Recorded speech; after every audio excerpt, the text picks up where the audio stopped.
జయ శుభకర వినాయక శ్రీకాణి భాగవర సిద్ధి వినాయక. నమస్కారం ప్రేక్షకులందరికీ శుభోదయం. ఈనాటి శుభయోగం శీర్షికన బ్రహ్మ విద్యకు అవసరమైనటువంటి అంతఃకరణ శుద్ధిని ఏ విధంగా పొందాలో, అంతఃకరణ శుద్ధి పొందే విషయంలో పాటించాల్సిన ముఖ్యమైన విధి విధానాలేంటో పరిశీలిద్దాం. ఆత్మవిద్య బ్రహ్మ విద్యకి అర్హత సాధించాలంటే ముందుగా అంతఃకరణ శుద్ధి పొందాలి. మనస్సు, బుద్ధి, చిత్తము, అహంకారము ఈ నాలుగింటిని కూడా మన అధీనంలో ఉంచుకుంటే దాన్ని అంతఃకరణ శుద్ధి అనే పేరుతో పిలుస్తారు. ఈ అంతఃకరణ శుద్ధి లభించినప్పుడు విశ్వమంతా వ్యాపించి ఉన్న పరమాత్మను దర్శనం చేసుకునే స్థితికి ఎదగవచ్చు. మన శరీరంలో అంతర్లీనంగా ఉన్న ఆత్మ చైతన్య శక్తిని కూడా తెలుసుకోవచ్చని బ్రహ్మ విద్యలో చెప్పడం జరిగింది. అయితే బ్రహ్మ విద్య ద్వారా ఆత్మ సాక్షాత్కారం పొందటానికి అవసరమైన అంతఃకరణ శుద్ధిని పెంపొందింపజేసుకోవాలంటే కొన్ని ప్రత్యేకమైన గుణాలను అలవర్చుకోవాలి. వాటిలో ముఖ్యమైనది సత్సాంగత్యము. ఈ సత్సాంగత్యం గురించి జగద్గురువులైన శంకరాచార్యుల వారు కూడా భజగోవిందంలో చాలా అద్భుతంగా చెప్పారు. సత్సంగత్వే నిస్సంగత్వం, నిస్సంగత్వే నిర్మోహత్వం, నిర్మోహత్వే నిశ్చలతత్వం, నిశ్చలతత్వే జీవన్ముక్తి అని శంకరాచార్యుల వారు చెప్పారు. అంటే మంచి స్నేహాలు చేయటం ద్వారా దేని మీద ఆసక్తి లేని స్థితికి ఎదగవచ్చు, వ్యామోహాలు తొలగింపజేసుకోవచ్చు, నిశ్చలమైనటువంటి తత్వాన్ని మనసుకు ఆపాదించుకోవచ్చు. అందుకే అంతఃకరణ శుద్ధి పొందటానికి సత్సంగత్వం అనేది విశేషంగా సహకరిస్తుంది. అలా సత్సంగత్వం గనక మనం అలవర్చుకున్నట్లయితే నళినీ దళగత జలమతి తరళం తద్వజ్జీవిత మతిశయ చపలం విద్దివ్యాధ్యభిమానగ్రస్తం లోకం శోకహతంచ సమస్తం అనే సత్యాన్ని తెలుసుకొని తామరాకు మీద నీటి బొట్టులాగా ఏ విషయానికైనా సరే ప్రశాంతంగా ఉండేటటువంటి తత్వాన్ని అలవర్చుకోవచ్చు. అలా చేయటం ద్వారా అంతఃకరణ శుద్ధిని పెంపొందింపజేసుకొని బ్రహ్మజ్ఞానం వైపు అడుగులు వేసి ఆత్మసాక్షాత్కార సిద్ధిని పొందటానికి అన్ని రకాలుగా ప్రయత్నం చేసి శివోహం సచ్చిదానందం అనే భావనను తప్పనిసరిగా పొందవచ్చు. రేపటి శుభయోగం శీర్షికన సోమవారం సందర్భంగా జగద్గురువులైన ఆదిశంకరాచార్యుల వారు రచించిన అర్ధనారీశ్వర స్తోత్రంలో ఉన్న అంతరార్థం ఏంటో పరిశీలిద్దాం. నమస్కారం.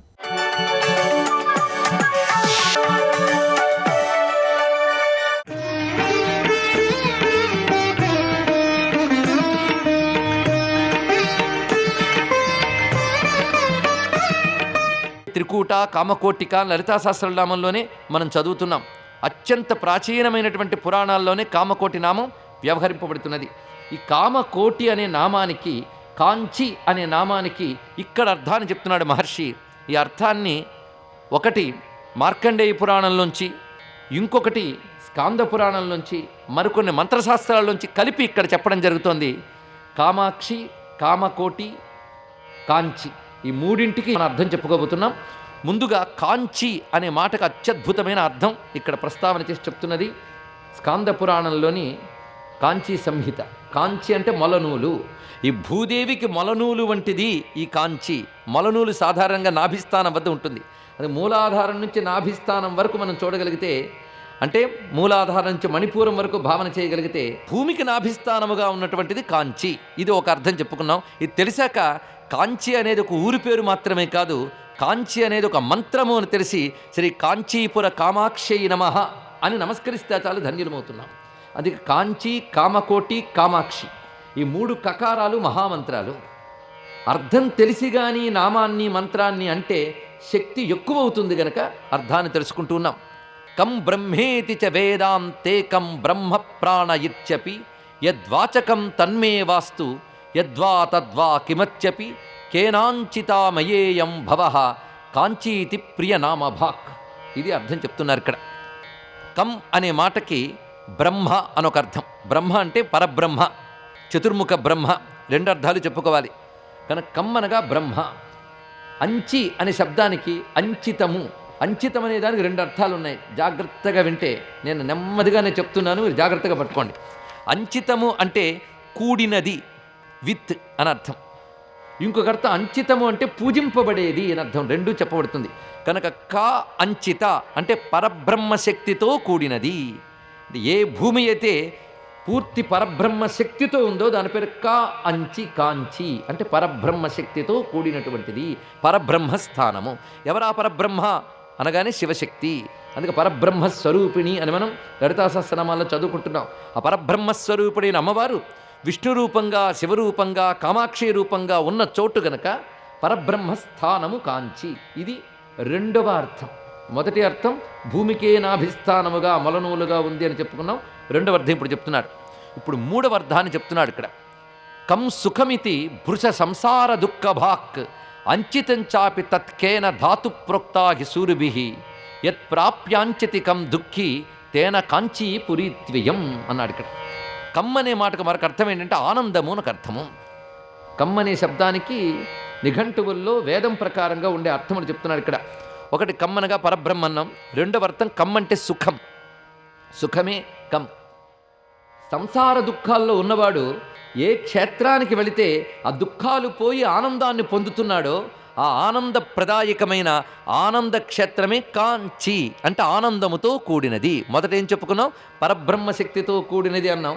ఇప్పుడు ఆనందముతో కూడినది. కనుక కాంచి అంటే దుఃఖము ఇసుమంత కూడా లేని ఆనందాన్ని ప్రసాదించే క్షేత్రము.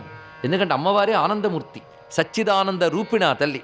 ఆనందం అనగా బ్రహ్మానందం. భగవదానందం అంటే యోగులు సాధన ద్వారా భగవంతుడితో తాదాత్మ్యం చెంది పొందే ఆనందం భగవదానందం. అది ఊహకు అందడం కూడా కష్టమండి భగవదానందం.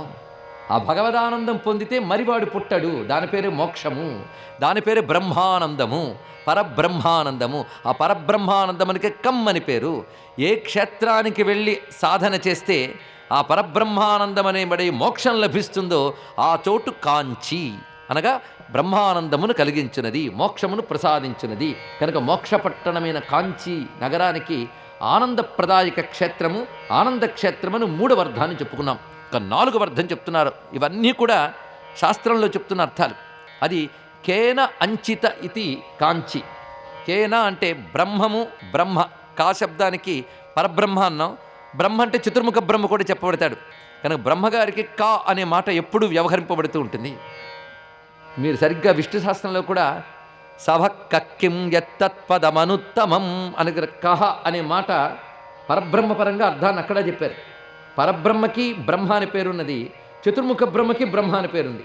అలా కమ్ అనే మాట బ్రహ్మగారికి కూడా వర్తిస్తుంది. అంచిత అంటే ఇందాక రెండు అర్థాలు చెప్పాం. ఒకటి కూడినది, రెండవది పూజింపబడినది అని అర్థం. కనుక కాంచి అంటే బ్రహ్మచేత పూజింపబడిన క్షేత్రము కాంచి అన్నారు ఇక్కడ. అంటే బ్రహ్మదేవుడు ఇక్కడ తపస్సు చేసి అమ్మవారు దర్శనం పొంది అమ్మవారిని ఆరాధన చేశాడు ఇక్కడ. కనుక బ్రహ్మచేత పూజింపబడిన క్షేత్రము గనక ఇది కాంచి అని చెప్పబడుతున్నది. ఇప్పుడు ఈ అర్థము ఎన్నో అర్థం? నాలుగవ అర్థం. ఈ నాలుగు అర్థాలు మననం చేసుకుంటూ భూమికి మొలనూలు వలె ఉన్నటువంటి చోటు గనక కాంచి, పరబ్రహ్మ శక్తి ఉన్న చోటు గనక కాంచి, సచ్చిదానంద స్థానము గనక కాంచి, చతుర్ముఖ బ్రహ్మచేత పూజింపబడిన క్షేత్రం గనక కాంచి. ఇన్ని అర్థములు చెప్పారు ఇక్కడ. యో వైతాం బ్రహ్మణో వేద అమృతేన అమృతాం పురీం అని చెప్పినట్లుగా ఇది ఆ దివ్యమైన అమృతపురి, అమృత సముద్ర మధ్యంలో ఉన్న మణిద్వీపమే వేదం వర్ణించింది. ఆ మణిద్వీపము యొక్క ఒకానొక దివ్యశక్తి కాంచీపురంలో ఉన్నది. కనుక కాంచీపురం మణిద్వీప క్షేత్రము, శ్రీమన్నగరము. ఆ భావనతో అక్కడ సాధన చేయాలి. అమ్మవారి యొక్క త్రిపుర సుందరి యొక్క సంపూర్ణ స్థానం అది ఇక్కడ. మరి ఇక్కడ కామకోటి అని పేరెందుకు వచ్చిందయ్యా అంటే చెప్తున్నాడు. యో జపేత్ కామకోష్ఠ్యస్మిన్ మంత్రమిష్టార్థదైవతం కోటి వర్ణఫలం ప్రాప్య ముక్తిలోకంచ గచ్చతి కామానాం వర్ణతాత్పర్యాత్ తత్కోటి గుణ సంఖ్యయా కామకోటీతి విఖ్యాతం కామకోష్ఠధరాతలే. చాలా అద్భుతమైన మాట చెప్పాడు ఇక్కడ. కామకోటి. కోటి అంటే మనకు తెలిసి కోటి అంటే 1 crore ఇది కదా. కానీ కోటి అంటే అనంత సంఖ్య అని ఒక అర్థం ఉన్నది. కోటి శబ్దానికి 2 అర్థాలు. అనంత సంఖ్య అని ఒకటి, కోటి అంటే అంచు అంటే చివరి భాగము అని అర్థం. ఇక్కడ 2 అర్థాలు ఇక్కడ చెప్తున్నాడు కామకోటికి. ముందు కోటి అంటే అర్థం అనంత సంఖ్య. ఇక్కడ అమ్మవారి మంత్రంగాని జపం చేస్తే అందులో కొద్దిగా జపం చేసినా సరే ఒక్కొక్క అక్షరం 1,000,000 మార్లు జపిస్తే ఎంత ఫలం వస్తుందో అంత ఫలం ఈ క్షేత్రంలో ఇస్తుందా తల్లి అన్నారు ఇక్కడ. అందుకే అమ్మవారి భక్తులు ప్రయత్నపూర్వకంగా కాంచీ క్షేత్రానికి వెళ్ళి మంత్రజపం చేసినట్లయితే ఆ మంత్రంలో ఒక్కొక్క అక్షరానికి 1,000,000 ఫలితం. అందుకే గొప్ప మాట అన్నాడు ఇక్కడ. కామ శబ్దానికి ఎన్ని అర్థాలు ఉన్నాయి చూడండి. కామ అంటే పరబ్రహ్మను ఒక అర్థం. కామ అంటే కోరిక, ఆనందం, లోకంలో ఒక వ్యవహారం ఉన్నది. ఇంకొక అర్థంలో కామములు అంటే అక్షరములు అని అర్థం. కామ కోటి అంటే ప్రతి అక్షరము కూడా కోట్ల సంఖ్యలో ఫలించేటువంటి చోటు గనక కామకోటి. ఇది ఒక అర్థం చెప్పారు. ఇదే కామాక్షి విలాసంలో మరొక అర్థాన్ని చెప్తున్నాడు మార్కండేయ మహర్షి. అత్యద్భుతమైన అర్థం చెప్తున్నాడు ఇక్కడ. ఈ అర్థం ఏంటంటే కోటి అంటే అంచు, అంటే చివర అని అర్థం. ప్రతి మానవుడు పొందవలసినటువంటివి పురుషార్థాలు ఎన్ని? 4: ధర్మ, అర్థ, కామ, మోక్ష. ఈ ధర్మార్థ కామాలు 3 కూడాను లోకంలో ధర్మార్థమే వినియోగిస్తూ పరమార్థాన్ని దృష్టిలో పెట్టుకోవాలి. ఇక్కడ ఆ పరమార్థం పేరు మోక్షం. కనుక ధర్మ, అర్థ, కామాలు దాటిపోయిన తర్వాత ఏముంది? మోక్షం. కనుక కామ కోటి అంటే కామానికి చివరిదైన మోక్షము ఏ క్షేత్రంలో ఉన్నదో దాని పేరు కామకోటి. ఇది దీని యొక్క పరమమైన అర్థం అండి. అందుకే మోక్ష పట్టణము కామకోటి. ఆ తల్లి మోక్షస్వరూపిణి కనుక ఆమె పేరు కామకోటే. ఆమె మోక్షాన్ని ఇస్తుంది కనుక క్షేత్రం పేరు కామకోటి. కనుక కామకోటి క్షేత్రం పేరే కాదు, అమ్మ పేరు కూడా. అందుకే త్రికూట కామకోటిక అని కామకోటి అమ్మ పేరే అన్నారు ఇక్కడ. పురమథన పుణ్యకోటి పుంజిత కవిలోక సుక్తి రసధాటి మనసి మమ కామకోటి విహరతు కరుణా విపాక పరిపాటి అని మూక కవి కామాక్షిదేవిని స్తుతిస్తూ అమ్మవారు కామకోటి కరుణాస్వరూపిణి అని కీర్తించారు. అమ్మవారి నగరాన్ని ఇక్కడ నిర్మాణం చేసినవాడు విశ్వకర్మ. ఈ విశ్వకర్మే అమ్మవారి చిదగ్గిన కుండల్లోంచి ఉద్భవించాక శ్రీమన్నగరాన్ని కూడా నిర్మాణం చేశాడు. ఆ విశ్వకర్మ ఇక్కడ అమ్మవారిని నమస్కారం చేసే ముందు శంకుస్థాపన చేశాడు ఆయన. ఎందుకంటే ఆయన కూడా నిర్మాణం చేయాలి అంటే శంకుస్థాపన చేయాలి కదా. ఆ శంకుస్థాపన చేసేటప్పుడు గణపతికి నమస్కారం చేశాడు. శంఖం చేత్తో పట్టుకున్న గణపతి ఇక్కడున్నాడు. ఆ గణపతిని పూజించి వాస్తుశుద్ధి చేసి శంఖస్థాపన, అదే శంకు ప్రతిష్ఠ అంటారు, అది చేశాడు విశ్వకర్మ. ఎక్కడైతే ఆ గణపతిని పూజించాడో ఆ గణపతి పేరు శంఖ గణపతి అని చెప్పబడుతూ ఈ కామకోటిలో ప్రధానంగా గణపతిని చెప్పారు.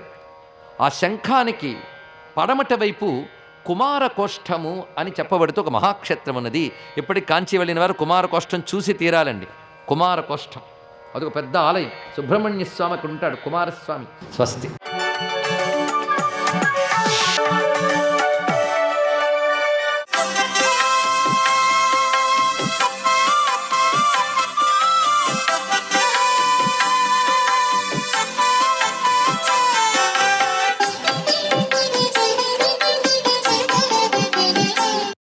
ఓం నమో నారాయణాయ.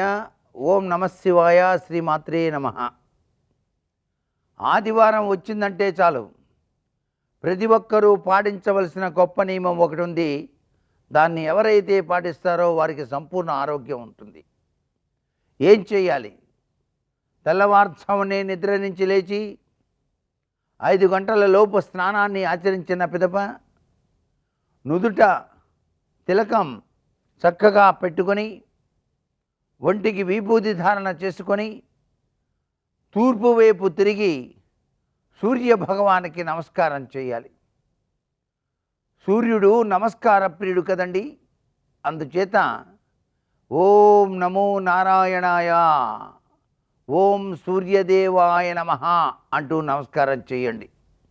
అంతేకాదు రాగి చెంబులో నీళ్లు తీసుకొని దానిలో ఎరుపు రంగు పుష్పాన్ని వేసి కొద్దిగా పసుపు కుంకుమ వేసి ఆ రాగి చెంబును తలపై భాగాన అలా ఎత్తి పట్టుకొని అలా విడుస్తూ నీళ్లు ఓం సవిత్రే నమః అని 3 సార్లు వదలండి.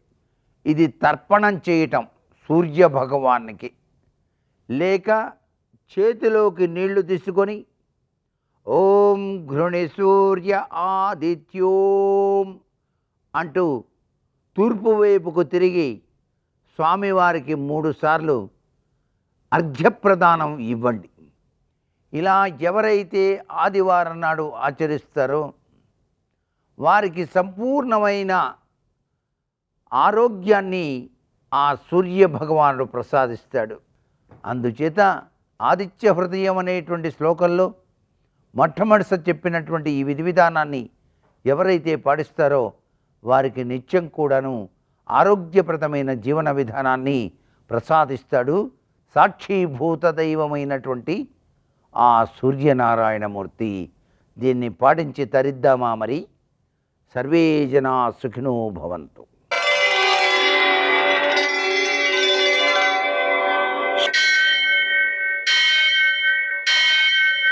सहस्रशीरुषं देवं विश्वाक्षं विश्वशम्भुवं विश्वं नारायणं देवमक्षरं परमं पदं विश्वतः परमां नित्यं विश्वं नारायणगुं हरिं विश्वमेवेदं पुरुषस्तद्विश्वमुपजीवति पतिं विश्वस्यात्मेश्वरगुं शाश्वतगुं शिवमच्युतं नारायणं महाज्ञेयं विश्वात्मानं परायणम्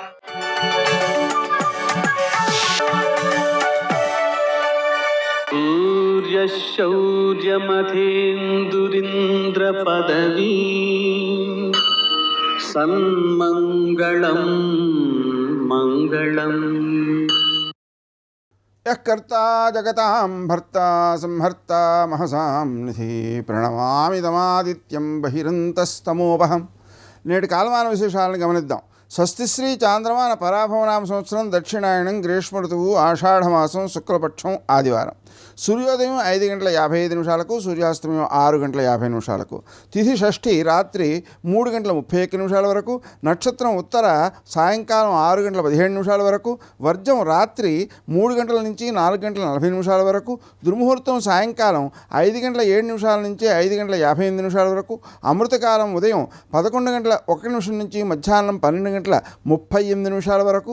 రాహుకాలం ఆదివారం కాబట్టి సాయంకాలం 4:30 నుంచి 6 గంటల వరకు. అష్టకౌర్గరీత్యా శుభప్రదమైన సమయం ఉదయం 11:30. నేటి విశేషం ఆదివారం, అలాగే స్కంద షష్ఠి. ఆదివారం కాబట్టి మనం చన్నీటితో స్నానం చేయాలి, సూర్య నమస్కారాలు చేయాలి, మధ్యాహ్న కాలంలో సూర్యనారాయణమూర్తికి పూజ చేయాలి, పాయసం నివేదన చేయాలి, ప్రసాదం స్వీకరించాలి, ఒక పూటే భోజనం చేయాలి. ఈ విధమైనటువంటి ఆచరణ ద్వారా ఆరోగ్యంగా ఉండొచ్చు. అదే నూనె పదార్థాలు తినడం మొదలైనటువంటి చర్యల ద్వారా 7 జన్మలలో అనారోగ్యము దారిద్ర్యము అనేటువంటి చెడ్డ ఫలితాలు చెప్పారు. ఇక స్కంద షష్ఠి కావడం వలన సుబ్రహ్మణ్య స్వామిని ఆరాధించుకోవాలి. సుబ్రహ్మణ్య స్వామికి కళ్యాణం కూడా చేస్తూ ఉంటారు. ఆ విధంగా చేయడం ద్వారా మన ఇంట్లో ఉండేటువంటి మగపిల్లలకు ఆడపిల్లలకు కూడా ఉత్తమమైనటువంటి వైవాహిక జీవనం సంభవిస్తుంది. ఏది ఉత్తమమైన వైవాహిక జీవనం? జాగ్రత్తగా ఆలోచిస్తే సజ్జనులైన, ధార్మికులైన, వినయశీలురైన, దేశమునకు ఉపయోగపడే సంతానాన్ని పొందడమే వైవాహిక జీవనం యొక్క ఉత్తమత్వానికి సంకేతం. అది సిద్ధిస్తే మహాత్ముల జననం ఏర్పడుతుంది. మనకు ఈ సుబ్రహ్మణ్య స్వామి ఆరాధన, అదేవిధంగా దానం కొద్దీ బిడ్డలు అని అలా దానాలు చేయడం, అలాగే నోములెన్నో నోచడం, అలాగే గర్భవతిగా ఉన్నప్పుడు ఆమెను ఆనందంగా ఉంచడం, మంచి మంచి కథలు చెప్పడం, ఆఖరికి ఉగ్గు పాలు పట్టేటప్పుడు, నిద్ర పుచ్చేటప్పుడు మంచి మంచి భగవంతునికి సంబంధించిన, వేదాంతానికి సంబంధించిన పాటలు పాడి నిద్రపుచ్చడం మొదలైన చర్యల ద్వారా పిల్లల్లో దైవాన్ని దర్శించడం, పిల్లలకు తల్లిదండ్రుల్లోనూ గురువులోనూ దైవాన్ని దర్శించడం నేర్పడం మొదలైన చర్యల ద్వారా మన భారతదేశము మహాత్ములకు జన్మనిచ్చింది, అవతార పురుషులకు జన్మనిచ్చింది. దాని యొక్క గొప్పతనాన్ని మనం కాపాడుకోవాల్సిన బాధ్యత కలిగి ఉన్నాం. కాబట్టి సుబ్రహ్మణ్య ఆరాధన తప్పనిసరిగా చేయాలి.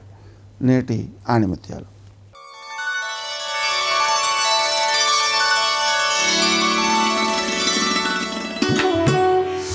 మనం శాంతిగా ఉంటేనే మన చుట్టూ ఉన్న సమాజంలో శాంతి వెల్లి విరుస్తుంది.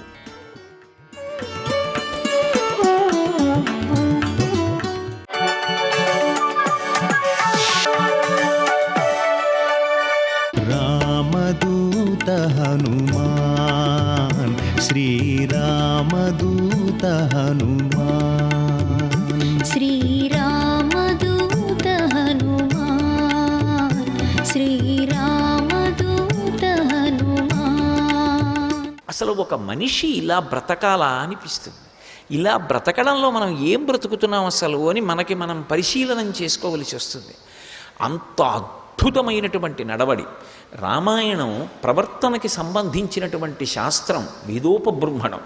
అందుకే ఎక్కడైనా సరే ఎవరు ఎలా ప్రవర్తించారు అనేటటువంటి దాన్ని కించిత్ కూడా దాచకుండా మాట్లాడతారు. మాట్లాడడంలో గమ్మత్తు ఏమిటంటే ఇతను మంచి పని చేశాడు అని చెప్పరు, ఇతను చెడ్డ పని చేశాడు అని మహర్షి చెప్పరు. రాముడు అరణ్యకాండలో మంచి పుష్యమాసం నడుస్తోంది, విపరీతమైన చలి. ఆయన స్నానానికి వెళ్ళాడు. ఆయన స్నానం చేస్తున్నాడు నదీ తీరంలో అని చెప్పి వదిలియచ్చు మహర్షి. మహర్షి ఒక మాట చెప్పారు, ఏమనంటే ఒక ఏనుగు ముందు రోజు రాత్రి నూనె పదార్థం ఎక్కువ ఉన్నటువంటి పదార్థాన్ని తినేసింది. ఏదో కొన్ని దుంపల్లో నూనె ఎక్కువ ఉంటుంది కదండి, అటువంటి దుంపలేవో తింది. దానికి రాత్రి దాహం వేసి అది సాయంకాలాలు పెడతాయి నీళ్లు తాగడానికి. అది తెల్లవారుజామున వచ్చింది, దాహం ఆపుకోలేక వచ్చి అది నీళ్లు తాగాలి. ఎదురుగుండా నది ఉంది, అది తొండం పెడుతోంది, నీళ్లు లాగట్లేదు, తొండం తీసేస్తోంది.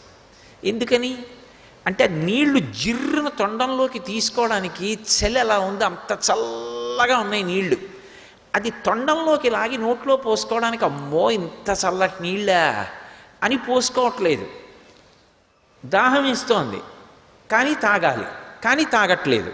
అది తొండం పెట్టి వదిలేస్తోంది. రాముడు స్నానం చేశాడు. ఏం చెప్పారు మహర్షి అంటే ఆ కాలమునందు ఏం చెయ్యాలని శాస్త్రం చెప్పిందో రాముడు అది చేసేస్తాడు. అలానే ఎక్కడైనా చెప్పారా మహర్షి? అలా ఆయన ఏం కితాబులు ఇవ్వరు. కానీ ఎవరి నడవడి ఏమిటో, శాస్త్రానికి ఎవడు ఎంత కట్టుబడిపోతాడో. తస్మాత్ శాస్త్రం ప్రమాణంతే కార్యాకార్య వ్యవస్థితవు. ధర్మము అంటే పట్టుకున్నది ధర్మం, తెలిసినది ధర్మం కాదు. అందుకే ఎందుకు సుందరకాండ అయింది అంటే సీతమ్మ 1000 టన్నుల ప్రశ్న ఒకటేసింది రావణాసురుని. ఇహ సంతో నవాసంతి సతోవా నానువర్తసే తథాహి విపరీతాతే బుద్ధిరాచారవర్జిత అని అడిగింది. అసలు ఇక్కడ మంచి చెప్పేవాళ్ళు లేరా? ఒకవేళ మంచి చెప్పేవాళ్ళు ఉన్నా నువ్వు వినవా? ఎక్కడుంది నీతో సమస్య అని అడిగింది. అయ్య బాబోయ్, ఎంత పెద్ద ప్రశ్న అండి. తెలియకపోవడం ఎప్పుడూ తప్పు కాదు. ఏ మనుష్యుడు కూడా సంపూర్ణమైనటువంటి జ్ఞాని కాలేడు. ఎవరో ఎక్కడో కారణజన్ములై కోట్ల మందిలో ఒకడవుతాడు.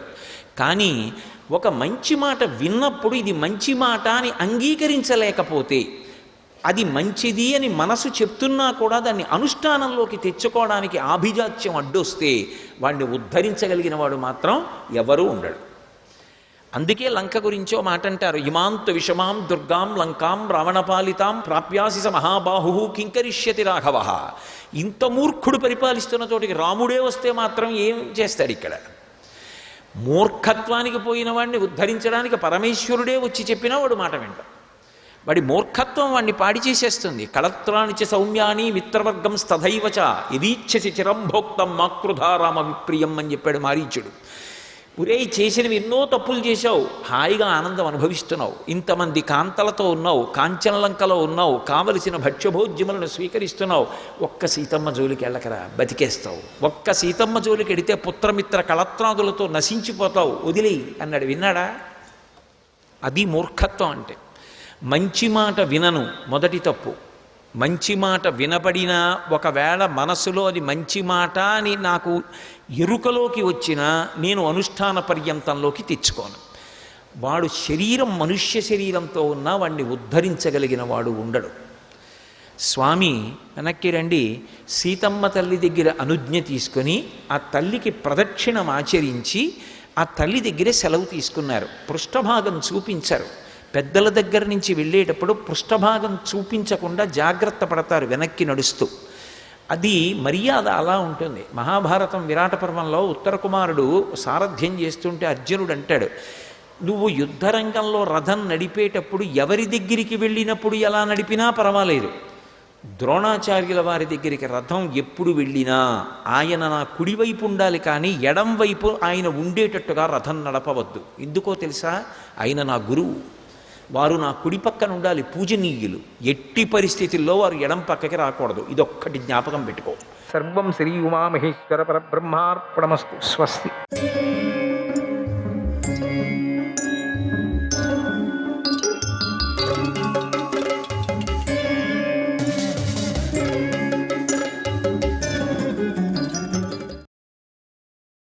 పెద్దలు ఉన్న ఆ సభలో ధృతరాష్ట్రుడు తన వారికి ఆపద కలగకూడదు, తన వారు క్షేమంగా ఉండాలి అని చూడండి. వీడికి లోపల స్వార్థం ఉంది గుడ్డోడికి. తన వారు క్షేమంగా ఉండాలి, అక్కడ తనకు మర్యాద దక్కాలి అబ్బా అనే ఉద్దేశంతో వరాల మీద వరాలు ఇచ్చాడు. ఎవరిది? వాళ్ళ సొమ్మ, వాళ్ళ తాతద, వాళ్ళ సంపాదన చేసుకుంది. మోసంతో గెలిచి వరాలు ఇచ్చాడట. ద్రౌపదీదేవి ధర్మం చెప్పి 2 వరాలను మాత్రమే పొంది భర్తలను దాస్యం నుండి విడిపించుకుంది, తిరిగి రాజ్యాన్ని పొందింది. ధృతరాష్ట్రుడు ఇస్తున్న 3వ వరాన్ని పుచ్చుకోక ధర్మం చెప్పింది, 3వ వరాన్ని కోరలేదు. ఇదంతా అక్కడ ఉన్న కర్ణుడు చూసి ఇలా అన్నాడు, నేను ఈ భూలోకంలో ఎంతమంది అందగత్తలైన స్త్రీలను గురించి విన్నాను, కానీ వారిలో ఈ ద్రౌపదిలాగా పనిని ఇంత సులభంగా సాధించుకోవచ్చు అని మాత్రం నేను వినలేదు. ఎంత బుద్ధివంతురాలు! పాండవులు కానీ కౌరవులు కానీ కొట్టుకునేటువంటి సమయంలో ఈ ద్రౌపది మధ్యలోకి వచ్చింది, పాండవులను కాపాడింది, వారికి శాంతిని కలిగించింది. పాండవులకు నీటిలో మునిగిపోయే పరిస్థితి వచ్చేసింది. అప్పుడు వారిని నావయే ఆధారం, ఇంకొక ఆధారమే లేదు. ఇలాంటి సమయంలో ఈ ద్రౌపది నావ అయింది, పాండవులను కాపాడింది, పాండవులకు ఆధారమైంది అన్నాడు. ఈ మాటలు విని భీముడు సహించలేకపోయాడు. అంటే ఈవిడ కాపాడింది భార్య అనే విధంగా హాస్యం చేశాడు. భీముడి మనస్సు వికలమైపోయింది. పాండవులకు స్త్రీ గతి అయింది, స్త్రీ వల్లే పాండవులు రక్షించబడ్డారు అనే కర్ణుడి భావనను గ్రహించాడు. స్త్రీ ఉండబట్టే వీళ్ళంతా రక్షించబడ్డారు, స్త్రీ నుంచినే మళ్ళీ వీళ్ళు తేరుకున్నారు, వీళ్ళకి స్త్రీనే ఆధారం అనే విధంగా మాట్లాడాడు. అదే భావన.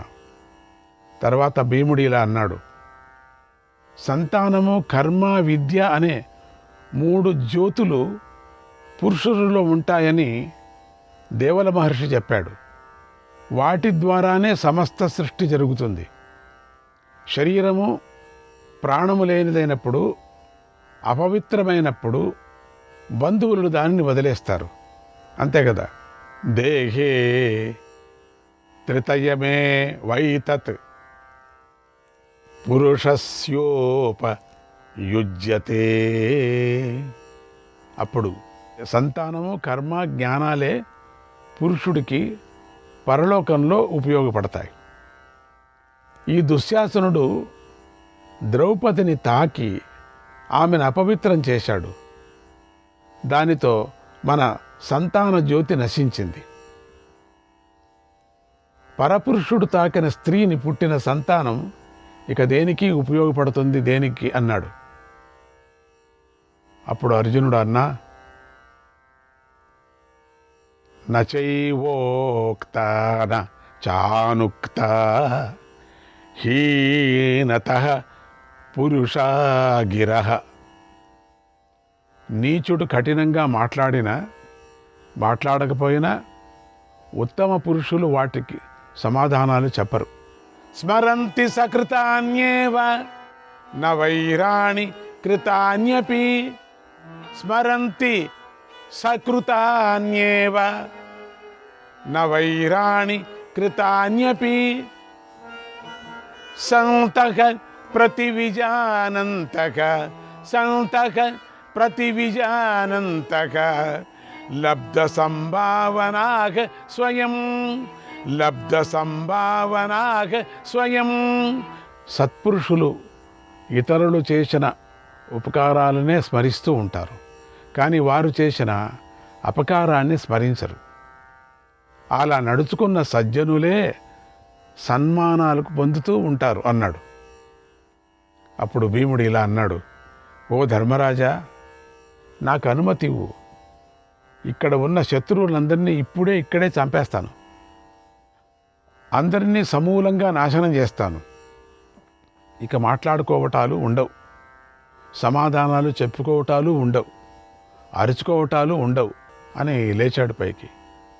ఈరోజే ఇప్పుడే అందరినీ చంపేస్తాను, నువ్వే ఈ భూమినంతా పాలించు అని మృగాల మధ్యలో నిలబడిన సింహంలాగా భీముడు తమ్ముళ్ల మధ్యలో నిలబడి ఉన్నాడు. కోపంగా శత్రువుల వైపు చూడసాగాడు. అలా కోపంగా చూస్తున్న భీముడిని అర్జునుడు శాంతింపజేశాడు. నిజంగా కోపం వచ్చేస్తే అయిపోతుంది. భీముడు తనలో తాను మండిపోసాగాడు. ఆ సమయంలో భీముడి చెవుల నుండి, రోమాల నుండి పొగ, నిప్పురవ్వులు వెలువడ్డాయి. ఎందుకంటే అగ్ని గద లోపల. అప్పుడు భీముడి ముఖం అతి భయంకరంగా తయారైపోయింది. చూడటానికి అతి రౌద్రంగా అయిపోయింది. భీముడు అందరికీ ప్రళయకాల యముడిలాగా కనిపించాడు. ఆ భీముడిని ధర్మరాజు చేతిలో పట్టుకొని ఆపి, శాంతించు, శాంతించు, శాంతంగా ఉండు అని ఓదార్చాడు. ఆయనకు ధర్మరాజు ఒక్కడే ఓదార్చడం, ఇంకెవరు ఓదార్చినా అయ్యలేదు. భీముడు అగ్ని పురుషుడు, వాయు. తర్వాత చేతులు జోడించి పెదనాన్నగారైనటువంటి ధృతరాష్ట్రుడి వద్దకు ధర్మరాజు కూడా వెళ్ళాడు. ఓం శ్రీకృష్ణాయ పరమాత్మనే నమః. 73వ అధ్యాయం. ధర్మరాజు ఇలా అన్నాడు, ఓ మహారాజా, నువ్వే మాకు రాజువు. మేమేం చేయాలో ఆజ్ఞాపించు. మేము ఎప్పుడూ నీ మాట జవదాటము. నువ్వు చెప్పినట్లే నడుచుకుంటామన్నాడు. అప్పుడు ధృతరాష్ట్రుడు, శత్రువులు లేనివాడా, ఓ ధర్మరాజా, నీకు ఎలాంటి విఘ్నాలు కలగవు, నీకు మేలే జరుగుతుంది. నేను ఆజ్ఞాపిస్తున్నాను, మీరు ఓడిపోయినా ధనాన్ని అంతా తీసుకోండి. ఓడిపోయినటువంటి ఏమేమి ఓడిపోయినారో మీరు ఆ ధనాన్నంతా తీసుకోండి. మీ రాజ్యానికి క్షేమంగా వెళ్ళి హాయిగా పాలించుకోండి. వృద్ధుడైన నేను మిమ్మల్ని ఆజ్ఞాపిస్తున్నాను. నా ఆజ్ఞను పాటించండి. నా మాటలు మీకు మేలు చేస్తాయి, శ్రేయస్సును కలిగిస్తాయి. నాయనా ధర్మరాజా, నీకు ధర్మం గురించి తెలుసు, ధర్మ సూక్ష్మాలు బాగా తెలుసు. నువ్వు బుద్ధిమంతుడువు, వినయశీలుడువు, పెద్దలను సేవించేవాడువు. యతో బుద్ధిస్తతః శాంతిః ప్రశమం గచ్చ భారత, నాదారుణి పతేశ్చస్త్రం దారుణ్యే తన్నిపాత్యతే. బుద్ధి ఉన్న చోటే శాంతి ఉంటుంది.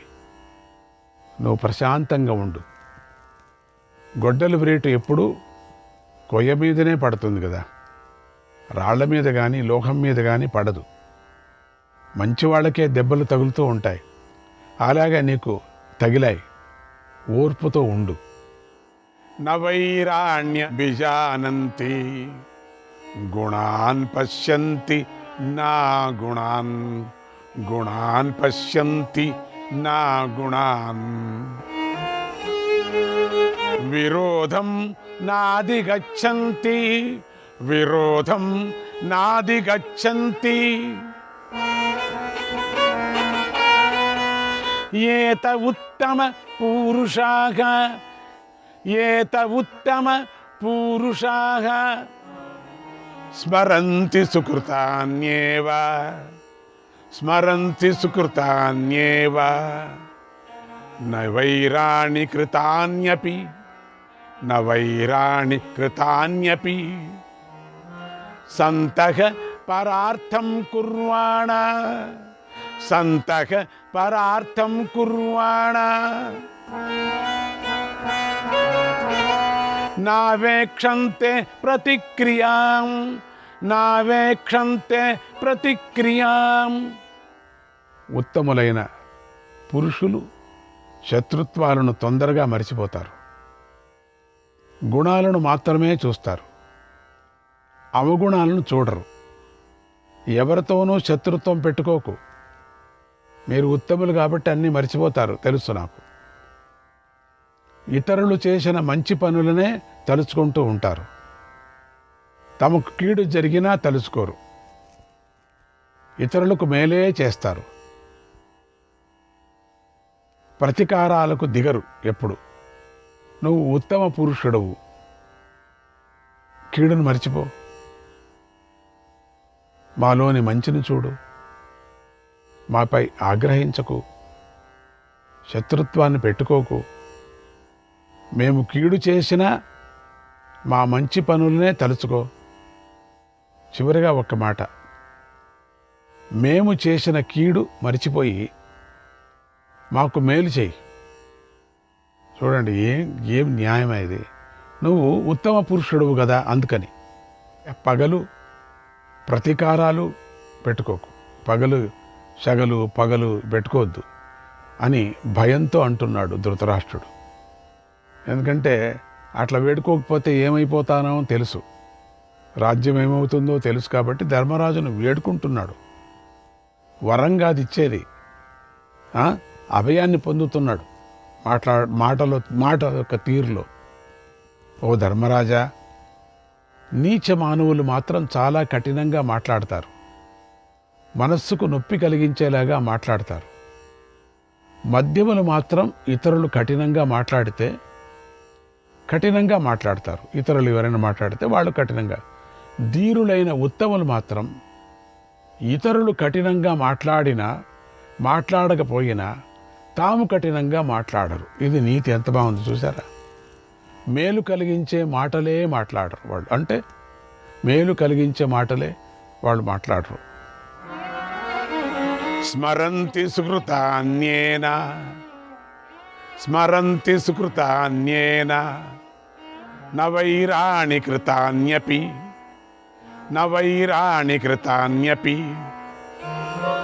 సంతక ప్రతివిజానంతే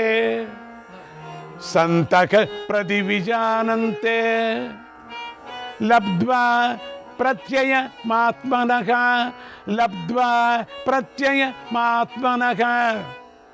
సత్పురుషులు తమ అనుభవాన్ని బట్టి ఇతరుల యొక్క మంచి చెడ్డలను అవగాహన చేసుకుంటారు. వారు చేసిన మంచి పనులనే గుర్తు ఉంచుకుంటారు. చెడ్డ పనులను గుర్తు చేసుకోలేరు, వాళ్ళు చేసుకోలేరు. సత్పురుషులు పెద్దలను నియమించిన హద్దులను అతిక్రమించరు. వారి దర్శనమే అందరికీ ఆనందాన్ని కలిగిస్తుంది. నువ్వు ఈ విషయాలను గుర్తుంచుకో. సత్పురుషుడిగా ప్రవర్తించు. ఇతరుల్లోని మంచినే గుర్తించుకో, చెడును గుర్తించుకోకు. అంటే నా కొడుకుల్ని ఏమి చేయొద్దు అని అర్థం. కౌరవ పాండవుల్లో నువ్వే పెద్దవాడు కదా, పెద్దవాడిలాగానే ప్రవర్తించు. నాయన, దుర్యోధనుడు కఠినంగా ప్రవర్తించాడు, నీ పట్ల క్రూరంగా ప్రవర్తించాడు. అతడిపై ఆగ్రహించకు, అనుగ్రహించి దయతలుచు. అతని ప్రవర్తనను మనసులో పెట్టుకోకు. అతడిలోని మంచి గుణాలను మాత్రమే గ్రహించు. వాళ్ళ ఏ మంచి గుణం ఉందో తెలీదు. మీ అమ్మ అయినటువంటి గాంధారి ముఖాన్ని చూడు. ఏం చూసేది ముఖం? కళ్ళు మూసుకుంది. ఏం చూడటం? ముఖాన్ని చూసి వాడిని క్షమించు. నీ తండ్రిని గుడ్డివాడి అయిన నా ముఖాన్ని చూసి వాడిని క్షమించు. నీ తండ్రిని కదా నేను గుడ్డివాడిని, నా ముఖమన్నా చూసి వాడిని క్షమించు. మా ఇద్దరినీ మనసులో పెట్టుకో. నేను జూదం ఎప్పుడు కూడా ఏర్పాటు చేయటానికి ఒక కారణం ఉంది. నేను జూదం ఏర్పాటు చేయటానికి ఒక కారణం ఉంది. ఇలాంటి ఒక కార్యక్రమం చేస్తే మిత్రులందరూ ఒక చోటుకి చేరుతారు. అప్పుడు నా కుమారులు బలము, నీ బలము ఎంతటివో నాకు తెలుస్తాయి. నీ బలం తెలుసుకోవాలనే ఇలా జూదాన్ని ఏర్పాటు చేశాను. ఈ ఆలోచనే నా మనస్సులో ఉంది, వేరే ఆలోచన లేదు. అందుకే నేను జూదాన్ని ఆపలేదు, ఆపే ప్రయత్నమూ చేయలేదు. ఓ ధర్మరాజా, ఈ కురువంశానికి విదురుడు బుద్ధివంతుడైన మంత్రిగా ఉన్నాడు. కనుక ఎప్పుడూ కూడా కురువంశం దుఃఖాన్ని అనుభవించకూడదు. నీలో ధర్మం ఉంది, అర్జునుడిలో ధైర్యం ఉంది, భీముడిలో పరాక్రమం ఉంది, నకుల సహదేవుల్లో శ్రద్ధ, గురు శుశ్రూషలు ఉన్నాయి. నీకు మేలు జరుగుతుంది. నువ్వు ఇక ఖాండవ ప్రస్థానానికి వెళ్ళు. నువ్వు దుర్యోధనుడు మొదలైన వారు నీకు తమ్ముళ్ళు. వారితో స్నేహంగా ఉండు, మనస్సును ధర్మం మీదనే నిలిపి ఉంచు అన్నాడు. తమ్ముళ్ళు చిన్నపిల్లలు చేష్ట అంతే అనే విధంగా అన్నాడే. చిన్నపిల్లల వీళ్ళు దున్నపోతులు. అంతైనా కూడా వాళ్ళను ఏదో దూషించినట్టుగా చిన్న 2 మాటలు మాత్రం వేసి ఈయనకు పొగిడి పొగిడి పొగిడి పొగిడి ఆశీర్వాదం చేస్తున్నాడు. ద్రౌపదికి వరాలట ఇవ్వటం, ఏదో దేవుళ్ళలాగా, గుడ్డి దేవుడు. ఏం వరాలు ఇచ్చేది? వాళ్ళకి ఇవ్వటం ఏమిటి? వాళ్ళది ఇవ్వటమేడు వరాలు. కానీ ఆ ధర్మంగా తాను అడిగింది మంచిది. ఇది వాడు కూడా హాస్యం చేశాడు కర్ణుడు. వాడికి దెబ్బలు పడతాయి, వీడికి పడతాయి, అందరికీ పడతాయి. వాళ్ళ గుణమంతా తెలుసుకున్నారు ఇప్పుడు. అంతవరకు వీళ్ళ కుళ్ళు గుణము ఇంతవరకు బయట పడలే. ఇంకా పడింది కొంచెం కొంచెం, మొదటి నుంచి తెలుసు వీళ్ళకి, అయినా బయట పడలే. ఇది బయటపడిపోయింది. తర్వాత ధర్మరాజు పెద్దలందరి వద్ద అనుమతి తీసుకున్నాడు. తమ్ముళ్ళతో కలిసి సభ నుంచి బయటకు వెళ్ళాడు. ద్రౌపదితో కలిసి అందరూ రథాలపై కూర్చున్నారు. ఇంద్రప్రస్థానికి బయలుదేరారు. ఓం శ్రీకృష్ణాయ పరమాత్మనే నమః. 74వ అధ్యాయం. ధృతరాష్ట్రుడు అనుగ్రహించటంతో పాండవులకు మళ్ళీ ఐశ్వర్యం లభించింది, రాజ్యం లభించింది. వారు మళ్ళీ ధనవంతులయ్యారు. వారి వైభోగాన్ని చూసి కౌరవులు మళ్ళీ కొతలాడిపోయారు. ఎంత పని అయింది, చేతికొచ్చింది, నోటికోళ్ళు వచ్చింది, మింగలేకపోయామే అనుకున్నారు అంతా. ఈ గుడ్డోడి నుంచి కదా ఇంత అయింది. అందరూ తిట్టుకుంటున్నారు పెద్దోడిని. ఈ పెద్దవాడు రాజుగా ఉండబట్టే కదా, ఏమైనా చేసి మనం ఎవరిని రాజు కాకూడదా, ముగించేసి అనుకున్నారు. చూడండి, అంతవరకు వెళ్ళిపోయింది వీళ్ళకి మాట. తండ్రి అంటే భయము లేదు, ఏమీ లేదు వీళ్ళకి. అంత గారాభంగా పెంచాడు అనిపిస్తుంది. చెప్పాడు, ఎంత దుష్టుడు వ్యాసభగవానుడు అప్పుడే చెప్పాడు. అన్ని పిండాలు బాగున్నా కానీ ఈ పెద్ద పిండం మాత్రం బాగలేదు, దీన్ని నాశనం చేస్తానన్నప్పుడు వద్దు వద్దు వద్దు వద్దు అన్నారు గాంధారి. ఇద్దరు కూడా అయ్యో అట్లా చేయొద్దు, అది మంచి ముద్దుగా ఉంది, లేదు ఈ పిండమే మొత్తం కురువంశాన్ని నాశనం చేస్తుంది ఈ పిండము అని చెప్పాడు. మాట వినలేదు. ఆ పిండానికే ముద్దు పెట్టుకొని కుండలో పెట్టుకున్నారట. ఏం చేసేది? ఇది ఇప్పుడు చూడండి, ఇప్పుడు ఫలితం. అప్పుడు అనిపించింది వాడికి, అనిపించుకో ఉంటుంది లోపల, అనుకో ఉంటాడు కూడా. గాంధారి వాళ్ళిద్దరూ పిసిపిసిలాడుకున్నారు. ఏం చేయటం ఇప్పుడు? మా కొడుకుని రక్షించుకోవాలా? ఇప్పుడు ఏమైనా కోపం వచ్చేస్తే భీముడికి చచ్చిపోతాడు మన కొడుకు అని, వాడి నుంచే చావు అని తెలుసు. అందుకని భయపడ్డారు. రక్షించుకున్నారు అప్పుడు న్యాయంగా. వీళ్ళు వరంగా అది ఇచ్చింది, ఓడిపోయిందంత వాపసు ఇచ్చేసి ఏదో మంచి పేరు తెచ్చుకున్నాం అనుకున్నారు. కొంతమంది అనుకున్నారు కానీ కొంతమంది అనుకోలేదు. ఇదంతా నాటకమని. వాళ్ళు ఆడారు, వీళ్ళు ఆడారు అనుకున్నారు. మధ్యలో ఒక స్త్రీ మాత్రం చాలా కష్టపడింది, ద్రౌపది. ఆ ద్రౌపది స్త్రీ మాత్రం చాలా కష్టపడింది అనుకొని వీడు మాత్రం లోపల కొత్తలాడిపోతున్న కౌరవులు మళ్ళీ కొత్తలాడి వారిపై వైభోగాన్ని చూసి వాళ్ళు ఆ పాండవుల యొక్క వైభవం చూశారు కదా, మళ్ళీ వాళ్ళకి ఎట్లా దక్కింది? వారి కడుపు మండిపోయింది, ఈర్ష్య ద్వేషాలతో రగిలిపోయింది, అసూయపడ్డారు. పాండవులు తమ రాజ్యానికి తిరిగి వెళ్ళటానికి ధృతరాష్ట్రుడు అనుమతించాడు. ఆ ఆజ్ఞను దుశ్శాసనుడు విన్నాడు, కళ్ళారా చూశాడు, కోపాన్ని నిగ్రహించుకోలేకపోయాడు. శ్రీకృష్ణాయ పరమాత్మనే నమః.